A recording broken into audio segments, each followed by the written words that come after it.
The button is pushed. We are not on Rex now, or cloud. I think this records to the cloud. Damn it. Hi. Anyway, we're back. I think we all spent some money in the last couple of weeks, right? Yeah, since we were last on, I think we spent a little bit of money. So that's more than others. Yes. Well, I'll admit, I was feeling a little left out of the buying spree that was going on around me. So when did you order your Glock, Mez? Like the day before, I just went and bought one because I couldn't be left behind. Yeah, I think I claimed mine like Friday or Saturday night, so a week ago. But I put my name on it, and it was checked in and whatnot by Tuesday. So Tuesday night, I bought it. Yeah, and Sunday, Jay and I went to trade in some of our guns so we would have. Oh no, we went looking for a gun for our niece. We went to get one of the freaking pink rascals because pink's her favorite color, even though it's not her Aunt GunDiva's favorite color. Yeah. It's not to get you into shooting. You're already there. Right. So anyway, and we ran into a friend of ours who happened to be working at the store. So they just happened to have the Glock 43X in stock, and that fell into my shopping basket. And when we started the paperwork on that, what fell into our basket? My Bergara B14 HMR with a 24-inch barrel. Yeah. Yep. 6.5 Creedmoor. Yeah, in 6.5. So that, yeah, so Sunday was an expensive day. But we got to bring home our gun, so there's that. That's right. That's really good. And then I got to take mine. Out on Monday. When did you pick yours up, Miss? Picked up Tuesday. And you took it out, and you like it? Yeah. My first impression of the Glock 43 is overall I like it. 43 or X? 43X. Yeah, the 43X. Okay. Yeah. So those who don't know, okay, I know the lighting is horrible, but yeah, the model 43X with the short 3.5-inch barrel. Overall, I like it. I found one small little nitpicky thing that irritates me, but it's really not an issue. You do have the longer grip, so you can get your pinky on it. My pinky rests right at the edge of the frame where the magazine meets. So you have that little gap where the magazine meets the frame. That's where my pinky rests. So it kind of rubs my pinky every time I fire it. But it's more of a nitpicky thing. Then just shoot like this. All prim and proper like? Like this, and then you don't have to worry about getting pinched. In fact, I just grew out, I had a big old nasty blood blister on my finger for a few weeks from my Glock 42. And I know that when I change my mags, because it's so short, I know I have to get my pinky out of the way, but I wasn't paying attention and slammed my hand right in it. Oh, been there, done that. Yeah. So I have, let me share my screen here real quick because I have some pictures of. Ooh, some real pictures. Yeah, I have some pictures here, but I'm not quite sure the best way to share it. So I'm just going to share there, and then we'll go this way. So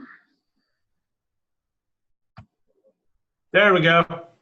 Okay, so there's the new Glock 43X that I just, and I know this was a complete impulse buy. I had planned on buying one for me anyway.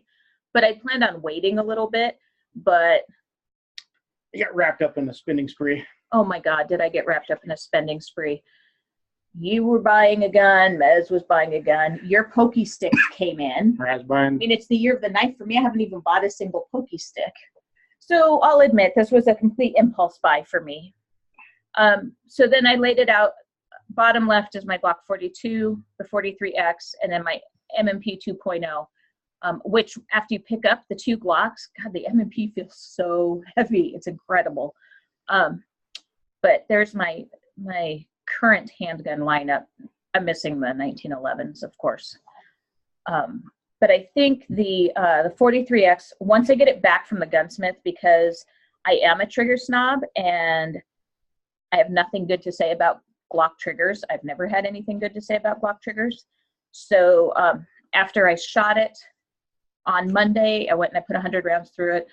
I shot it, and then I dropped it off at the gunsmith and said, Glock perfection my ass, fix this shit. And he's going to put in a ghost connector and see if I like that.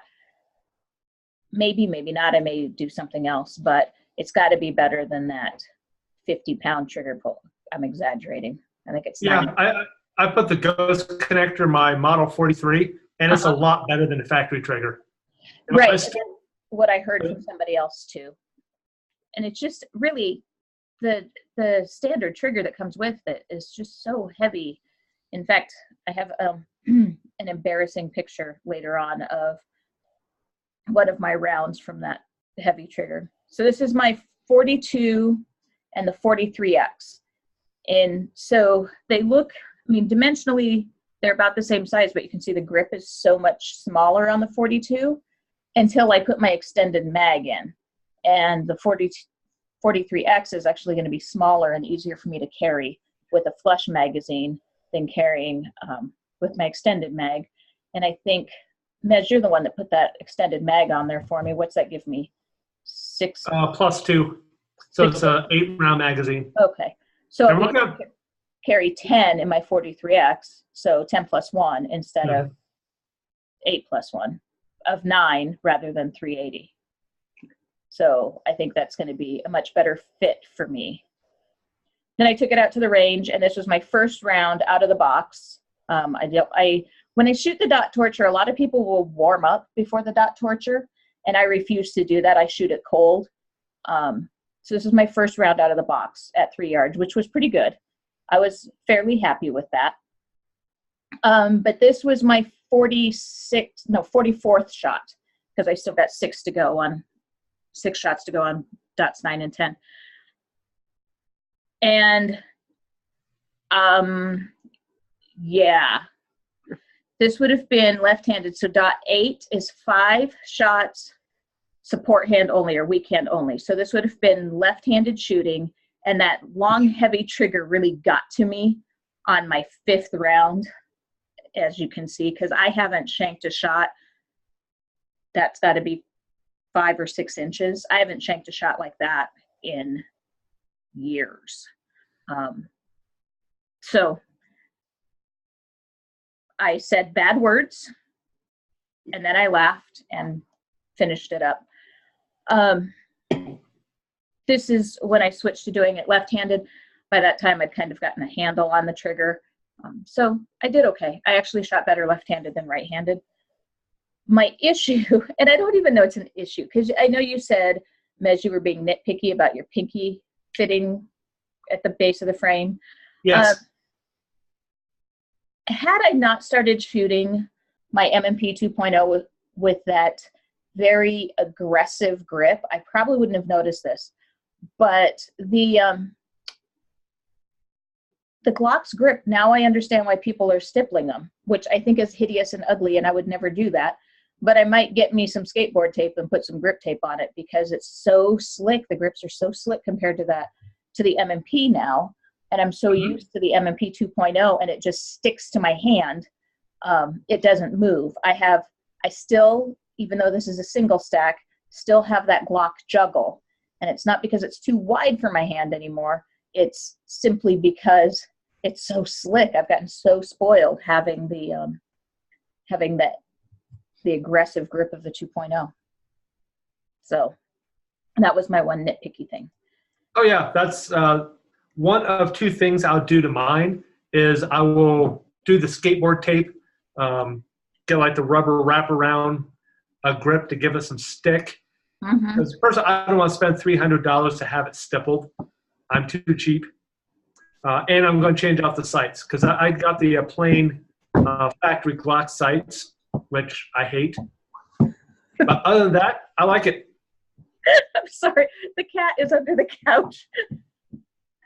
And so that's not really us being rude. It's really the cat clawing underneath. He's in the frame of the couch. And so if you see Jay or I slapping at the couch, it's because that stupid cat's in there. Anyway. What? The couch isn't possessed? Well. The cat might be. Yeah. Well, probably. we know that. So I did pay the extra money for the night sights for my 43X, and I like them. But yeah, I'll have to get some sort of different grip because I don't care for it being so slick and feeling like it's going to jump out of my hands after I've used the 2.0. And then this is Jay's new baby. Yeah, and I'm in love with it, and I haven't even put a single round through it. So hopefully that doesn't change once I do that, because I'm about to drop a little over $900 on a new scope. So we'll, you know, I hope does everything I want it to do. I think it will. I think it'll perform just fine. I think it's going to be a really fun rifle to shoot. Ended up going back to the store a couple days later after we made our purchases, and ended up selling my 308 Remington 700 and my PX4 Storm. And I think we got rid of your 870. We got rid of my 870. So yeah. We got some of our money back. A drop in the bucket. He's just laughing because he got way more money back. But I'm super excited to put some rounds through this and just start learning. Yeah, just play with it and start learning all about long distance shooting, and you know, I can share my experiences here, so it should be fun. Right. And Mez helped you. Yeah, Mez, I texted Mez a couple days ago about scopes, and he filled me in on all the things to look for and what not to get. I think I've come up with a pretty good choice. Time will tell, though. Yeah, what are you thinking of buying? It's the Bushnell Forge 3-18 by 50. You'll have to yell. That should be good. Bushnell's come back. Their stuff is has a good reputation nowadays. Melissa, God, who's the PRS shooter? Or excuse me, PRC competition shooter? Melissa Gillibrand? Or Gillibrand, or I don't know. I think it's Gillibrand. Anyway, I follow her on Facebook. God, who does she shoot for? Son of a gun. I'm drawing a blank here. But anyway, she's a professional long-range shooter, does PRC matches, and she's using Bushnell products. Yeah. So I think you have a good choice there. I mean, my other choices were going to be possibly a Loophole, and what was the other one? The other one must not have been that significant because I don't remember. But so I narrowed it down to 4 in the beginning, and then I narrowed it down to 2 between the Loophole and the Bushnell. And just after watching some reviews on it on YouTube, this guy put it through some serious torture, like the mechanisms to, you know, change all your settings, and it just came right back to 0 with no problem. And it looked like he was destroying the thing. So I'm pretty impressed by just that video and just the overall, you know. It'll do what you're looking right. for. It'll get me to where I want to be. Yeah, I think you'll like it. I have a small Bushnell Encore. It's a 2-10, and it's one of the lesser expensive scopes. It's only $300, but it's been fantastic on my 22. I've really enjoyed it. And you get, I think it was one of the mid-range lines. So again, I think that's an excellent choice. Yeah. He's crying over his wallet, though. Well, he said something about having to break out the crowbar. Yeah, I have to get the crowbar in there. Hey, the you cursor is bought a tangent fade right now. What's up? you haven't bought a tangent theta yet. No.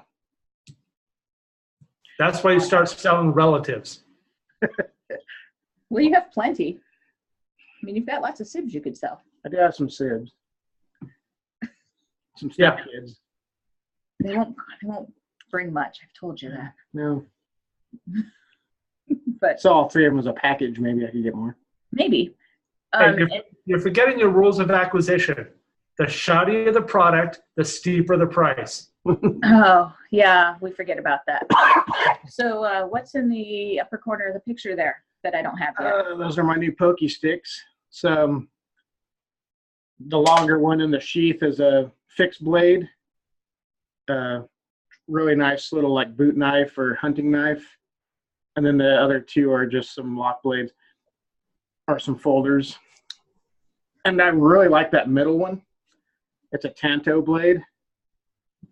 And just the looks of it are really, really nice. The smaller one there, it took us a while. Like I had to play with it to get It's right there. the opening. Oh, wait, let me stop share so we go back to camera. Yeah, I have this one with me. So this little guy here, Oh. this little button on the blade, you actually have to depress it a little bit to get it to come out, because you can pull on that blade right now and it won't budge. I even broke out the instructions. I was like, how does this thing open? But you just hit that little button and it pops right out.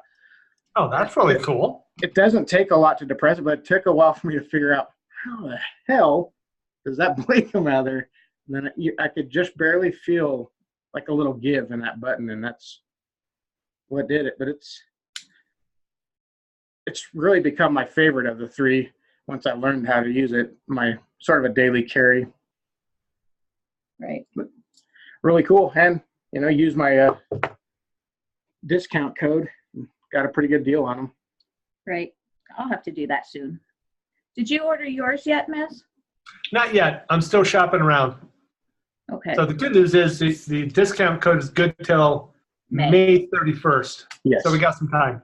Okay, good. And while you're talking, what else did you get in the mail? Yeah, I just got this a couple days ago. Your Geisley trigger Woohoo! for my AR. So pretty thrilled to have that, and should be fun to learn how to install that. It's just a drop-in, so it shouldn't be too difficult. Hey, I know a guy. Yeah, this guy over here. Yeah, I know a guy who can help with that. Yeah, we can have Oh, no. Well, I'll help. I'll supervise. Perfect. Oh, no, I And we won't. got to record all the cursing. Because you have to hold it under spring tension while you install the pins. Right. So we'll learn. Right. You'll learn. I'll watch. Right, I'll learn. Okay. You need to learn because you need a new trigger on your rifle. Well, I like my trigger on my rifle. But I want to build a new one. We've both decided we want to build new rifles. So Oh, okay. yeah, I don't know what I'm gonna do yet. Let Because the shopping begin. yeah, I know. I'm gonna have to pick up a fourth job is I think what's gonna have to happen to do all this. Sell a sibling I'm just going to sell or it. a sibling-in-law. Right. Got one of those. I've got a couple of those. Yeah. And So one of them you can sell. Hmm? You can definitely sell one of them. I know you wouldn't be sad if you parted with them. right. Dude, you do know this is going on the interwebs, right? I don't care. It's not my family. Yeah. So where are we now? Yes. While I'm coming up with the sale ad in my mind. Most of you guys know that we are based out of Colorado. So most of my writers, I think, are in Colorado. I only have two who are not. Daddy Hawk is in Texas and Mama Bear is in Georgia, but the rest of us are all in Colorado. Yeah. Yeah. So as much as I hate politics, hate them, Mez is a political junkie, but I feel like we have to talk about these, the ERPO the extreme risk protection order crap that's going on. Phil Mez, you want to? Okay, I don't know anything about it other than it scares the absolute hell out of me because it's so vaguely written that any accusation could send them to come get my guns. And yeah, that's actually the big problem with the extreme risk protection orders, or ERPOs, is that they're typically written very vague, very open, very, at best, limited due process, and most of them have no due process. Basically, we're going to come in based on an accusation, we're going to confiscate your guns, and okay, in 14 days, you can have your day in court and explain why we should not confiscate your guns, and then maybe, possibly, they'll overturn the ERPO and maybe eventually get around to returning your guns. But that's something that a lot of people are not talking about. Let's say they throw out the ERPO, or after the 1 year time period, it expires and no one comes back to renew it. Well, you're going to get the runaround trying to get your guns back. Because that's already happened under existing law, where for some reason someone got a court order, had the guns confiscated, and then the cops gave them a runaround, saying, oh, well, you need to do a background check, and we don't have an officer free to go with you to the gun store to do the background check. And they ran them around for 6 months until they could actually get all the paperwork done. So that's another thing that no one talks about. But the extreme risk protection order itself is that, as you mentioned, based on an accusation on anything, and basically anyone can do it.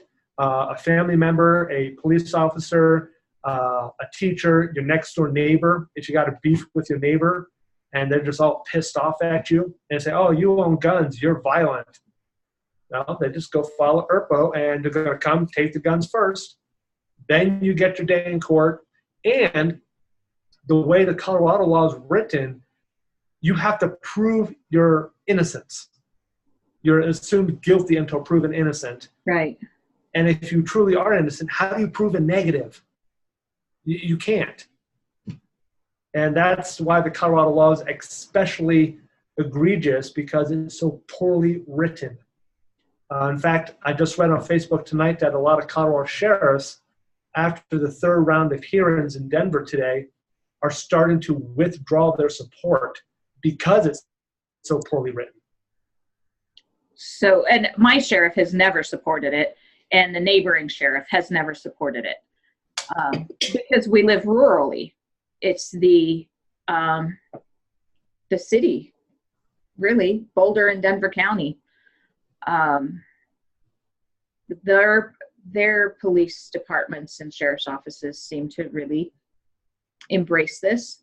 But, you know, our rural sheriffs are not a fan. I think a lot of what we're going to hear are people saying, well, you don't care about the children, because you know that, or if it only saves one life. Oh, I got a couple comments, very rude ones, if I may. If it saves one life argument, well, cheerleading kills like 20 or 30 kids every year, you know, a very tiny number. So if it saves one life, should we regulate cheerleading? I know they're going to come and say, hey, well, cheerleading doesn't kill people, you know, like a mass murder type kill people. You know, it's just a freak accident. But if it saves one life. Yeah, cheerleading is actually weapon. So what? Competitive cheerleading is far more dangerous than even the high school shooting sports. It's right up there. Shooting sports, by comparison, are far safer. Would it be fair to say that, I'm not even going to ask, I'm going to say, for me, it would be fair to say that, yes, we have to figure out how to keep individuals who shouldn't have guns from having guns. It's you, Agreed. A family member who should never own a gun, and his girlfriend does straw purchases and buys them for him.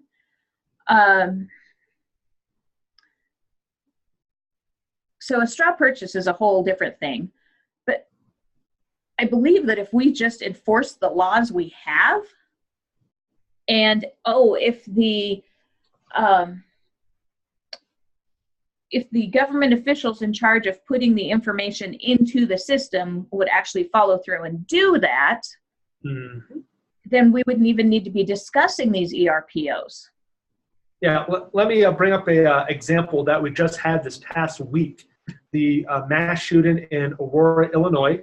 You had a disgruntled employee that was being laid off, and the moment he got that word from his boss, he pulled out his handgun and killed half a dozen people and wounded several others, including, I think, 4 or 5 police officers. And the story behind that came out several days later, because obviously we had the screeching from the anti-gunners saying, oh, see, we have to have stronger universal background checks. That's what they're pushing. Well, it turns out the history of this guy, so in 1995, he had a felony assault charge down in the state of Mississippi. So that automatically puts him on the no-buy list. Well, in 1995, the Brady Bill was only 1 year old. That was the legislation that gave us the NICS, National Instant Check System. So I can understand how that data didn't automatically get uploaded because they were still building the database. But it should have gone in, even though it was probably a paper record, should have gone in. So fast forward to, I think it was 2014 or 2017. This guy had moved to the state of Illinois, and Illinois has a state-level licensing and registration scheme going on. And before you can buy a gun, you have to have what's called a firearm owner ID card, a FOID card. Now, it's a state-level licensing and registration, and you go through a background check to get that ID card. So before you can even walk into a gun store and even look at a gun, you have to have a FOID card. So there's background check number 1. He passed. So he went down to the gun store, purchased a firearm, went through the background check when he purchased it, boom, passed it with flying colors. And then 6 months later, he applied for a concealed carry permit in the state of Illinois, where he was a full-time resident. Well, the background check also included fingerprinting, as most concealed carry permits require. And that's where they picked up he had a felony conviction from 1995. So they immediately revoked his FOID card, which means he could no longer possess or own firearms or purchase. And they obviously didn't give him a concealed carry permit. And then they sent him a letter saying you were required to turn in your handgun you purchased to the local police station. Well, they never followed up and they never went and confiscated it, even though they had a valid court order that he was a prohibited person and they knew he was in possession of a firearm because state level licensing and registration, they knew it. And he was applying for a concealed carry permit, and the government never followed up to confiscate that gun. So he passed a background check. He had a lawfully, well, at the time, until they revoked it. A semi-lawfully. Yeah, semi-lawfully. It was lawful when he purchased it until it was revoked. And I say this is 100% the government failed. And this is why, as you pointed out, we need to enforce the laws we have before we pass new ones. Right. And like this whole push for universal background checks. The database for background checks is missing upwards of 30% of the data. Now, because let's see, the Aurora shooter passed a background check that I think it was South Carolina, the black church shooter.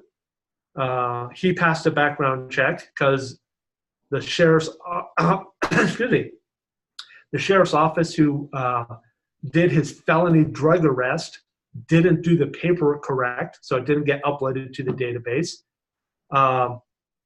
and several other guys. Parkland, he passed a background check, even though he had over 30 interactions with the local sheriff.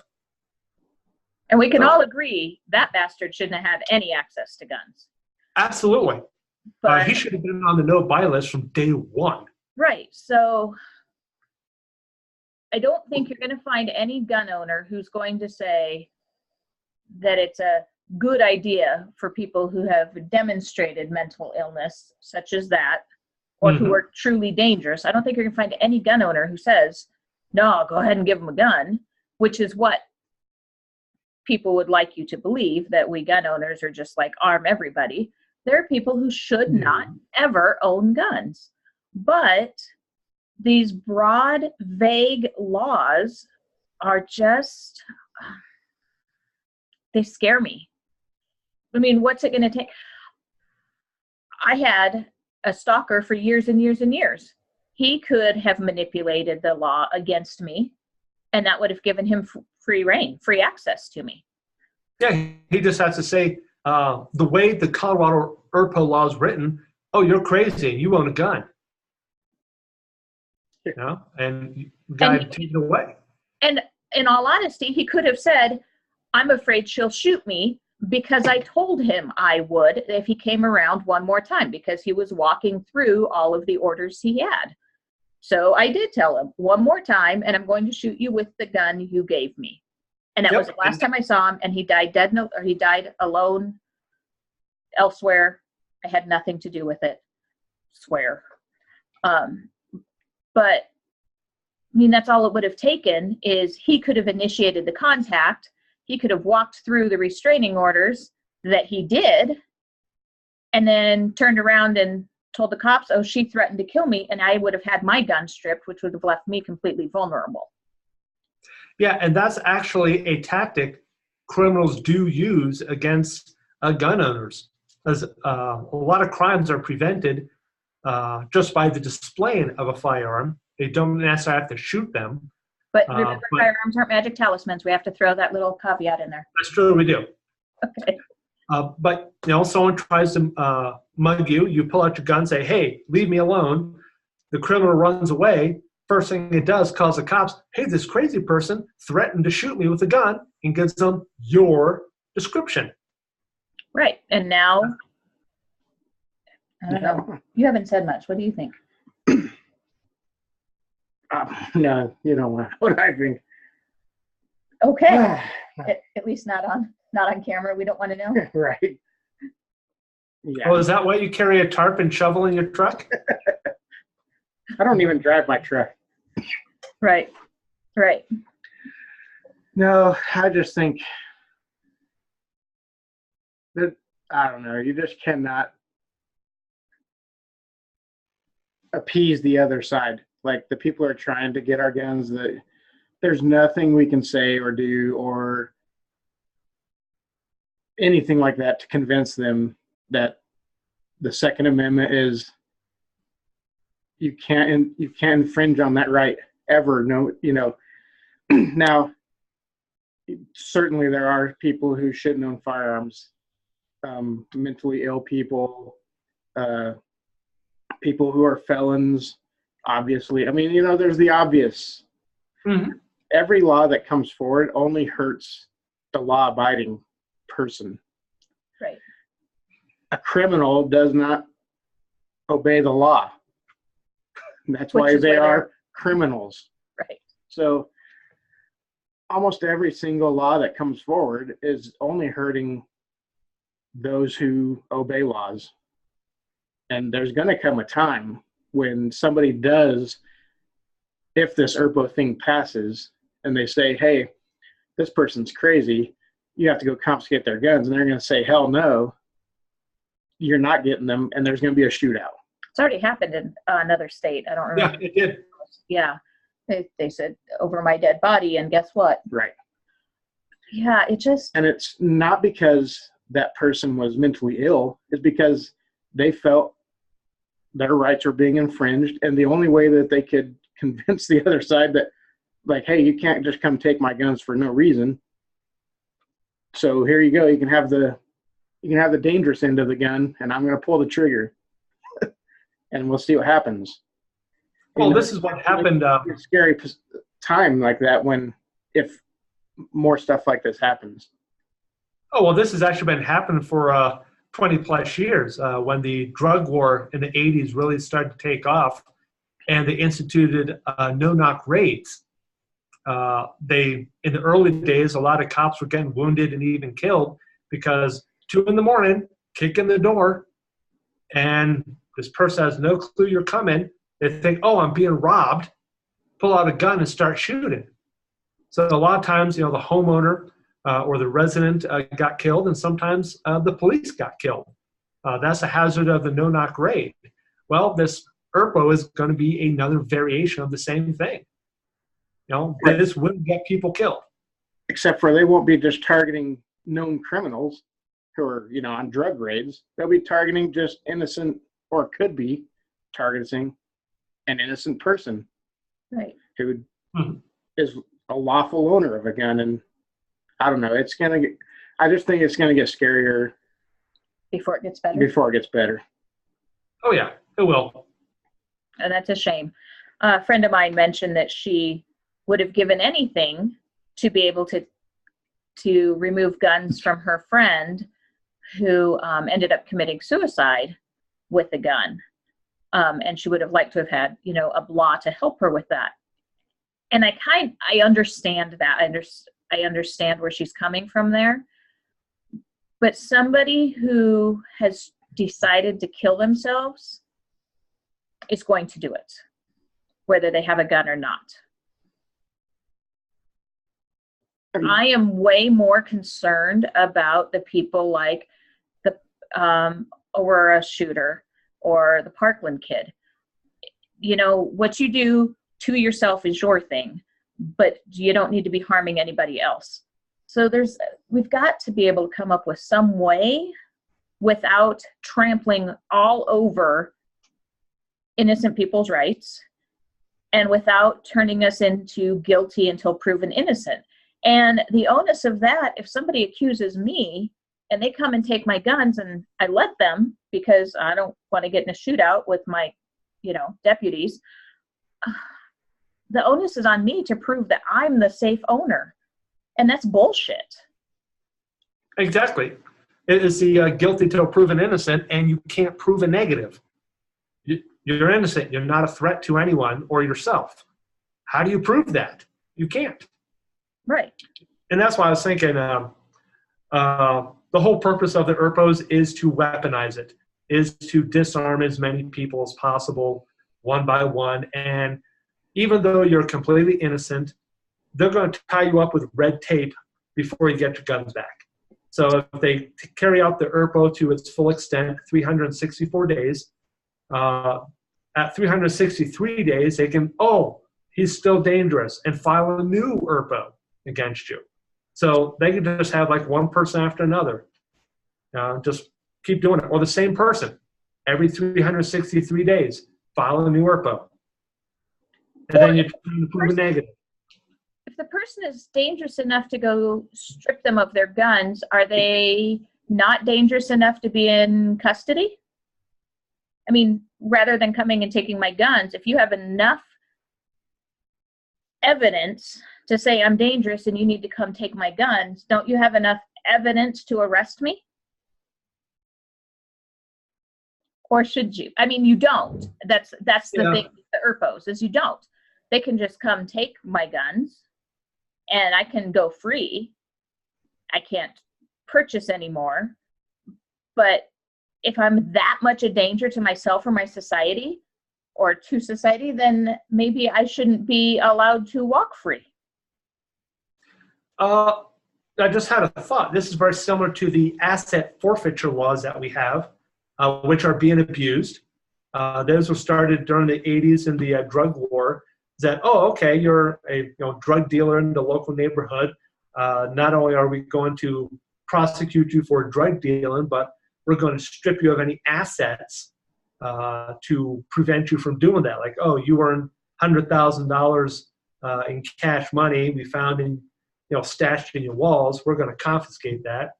Well, that is morphed into well, we don't have any evidence that you're a drug dealer or you solicited a prostitute or actually any other crime, but your pickup truck, we're going to charge your pickup truck with a crime, soliciting a prostitute, and, well, your pickup truck is guilty, we're going to confiscate it. And you have to go to court to go get it back.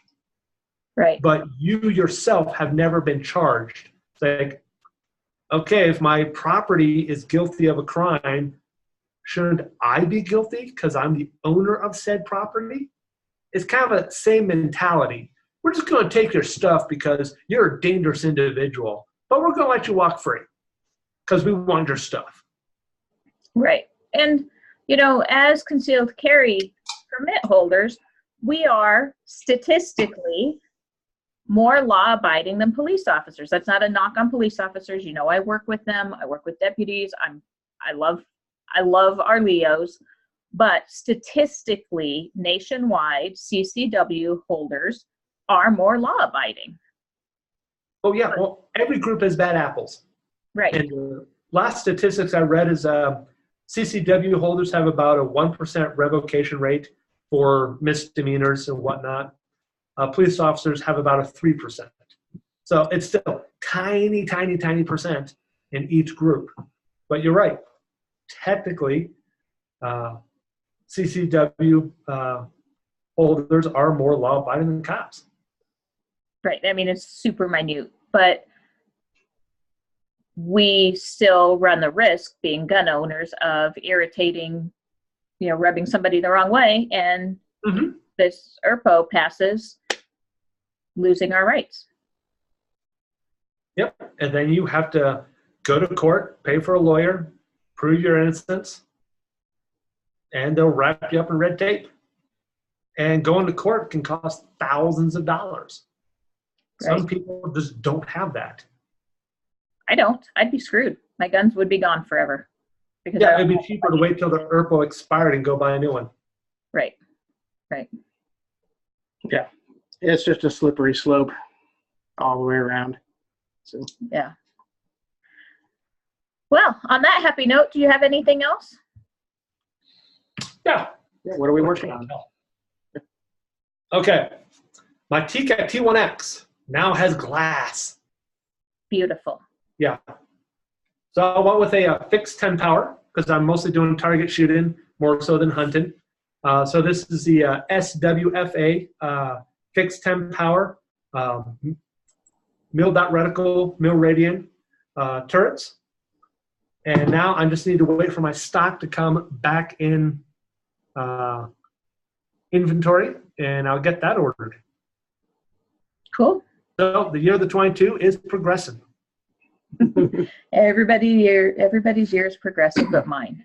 Maybe by next time I will have a pokey stick or two. I just walk outside and knock a branch off the tree and, put a sharp end on it. Pokey stick. Right. And I'm not sure the year of the lumens is over either, because I keep finding more flashlights that More we need. flashlights. Yeah. Well, we need one for each car now. I've got one by the door. Yeah. I'm not sure year of lumens is over yet, but we'll see. You got anything? No, other than pushing by on this Bushnell scope. His cursor is just hovering over the button. I know, it's painful. It Wait is. till you start buying like Night Force and Steiner, and then you start eyeballing a tangent theta. Yeah, I just skipped right over the 2,000 plus scopes. Yeah, for the average person, you really don't need to. Yeah, it's nice to have, but I'm finding my $1,000 scope, it's 95% as good. Yeah, You really don't need it. Unless you're like a real top-level competitor or you just like nice things. Like, you don't need a Ferrari, but it's nice to have. right. Right. Yeah, I mean, a Schmidt and Bender would be nice to have, or a Night Force, or Yeah. Yeah, I got spoiled right off the bat because the very first scope I used for long range shooting was the Schmidt and Bender. So yeah, I mean, $2,300 scope with my first time out. Huh? Oh, that's the budget. Right, that's the budgets. Yeah. Right, Xander. Yes. Yeah, that's the cheap one. Mm-hmm. But it's nice. Yeah. I tell you what, like when I was going through picking out my knives from CRKT, it took me the better part of a day to figure out which 3 I was going to purchase. There's so many choices. This scope thing has taken on 4 days of my life almost, trying to figure out which scope I want. It kind of frustrates me. I think a lot of manufacturers, and I see it in guns, I see it in knives, I see it in cars, and almost any consumer product. Way too many choices. Yep. It's like Smith & Wesson revolvers. You can get rid of like 80% of your inventory and still sell a crap ton of revolvers. There's just too many choices. Yep. That's one thing that frustrates me at SHOT Show is you're coming out with new tacky crap for what reason? Yeah, because we want to sell you another revolver that has the barrel's a 1/4 inch shorter. So it's a tactical revolver. So now you got to have it. Why? Because? Sell you more shit. Yep. It's just, you're right. Too many choices. Yeah. That's why I'm going to In-N-Out Burger. There's like 3 menu choices. Yeah, that's perfect. Go ahead. Right. Ask Burger, Matt fries. for Chick-fil-A. Go ahead. What are you doing at Chick-fil-A? What you want when you go to Chick-fil-A. Right, you have Like- chicken or chicken. Right. Everybody knows what they want when they step up to the counter at Chick-fil-A. If you're No, they recent, don't. you've never been there before. No, I sit in the drive-thru. It's like you're taking 10 minutes. They sell chicken. I get What do texts you want? almost weekly. Fried, Men's not fried, or grilled? Yeah. What do you want? cussing about God's Nuggets or chicken. bun? Yeah. Want a sandwich or a nugget? Yeah. Oh, you're healthy. Get the wrap. You're done. Lemonade, with or without sugar. Tea, sweet, non-sweet.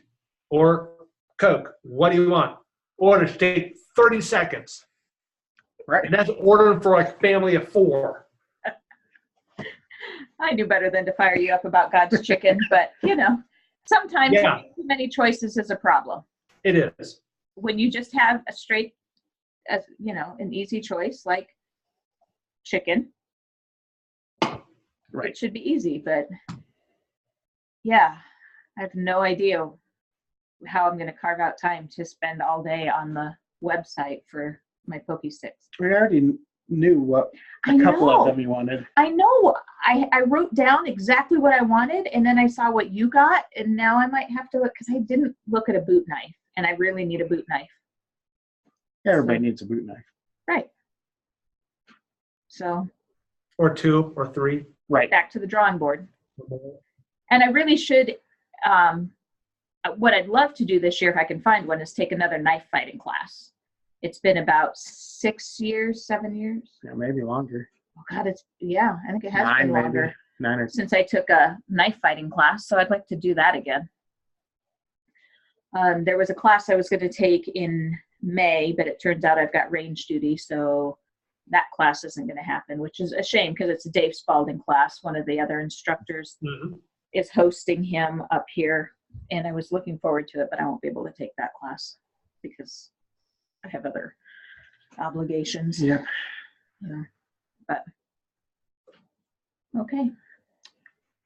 I guess unless you guys have anything else, Nope. we'll call it a night until for another couple of weeks. Maybe then we'll have something else to talk about. Well, maybe my scope will be here. Yes. Maybe. Oh, then you got to learn how to mount it too. And I got to get rings. Yeah. Another $200. $150, $200 decision. Right. That's all right. Right. Maybe we can get. Nah. No. Burr's Extreme, $85. Okay. That's easy. And actually, I might have a pair. When you And get where's your that? scope. Yeah. Do you know if your scope is a 30 millimeter or 1 inch 30 tube? millimeter. Yes, 30 it says. Let me go check my bucket. I might have a pair I could throw at you.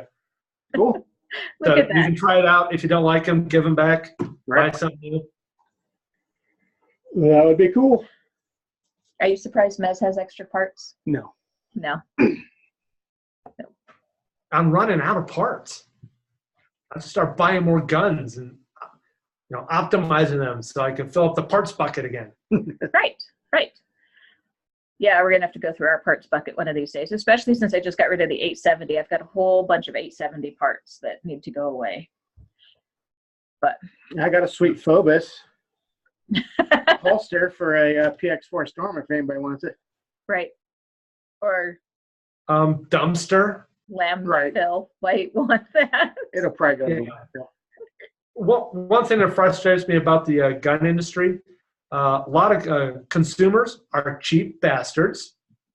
They don't want to pay the money for quality product, but when you sell it used, they expect you to give them like a 99% discount. That nice, $200 Safariland holster. It's like, I'll give you $50 for it. Right. No, I've been offered $300 for a $1,200 scope. Yeah, no.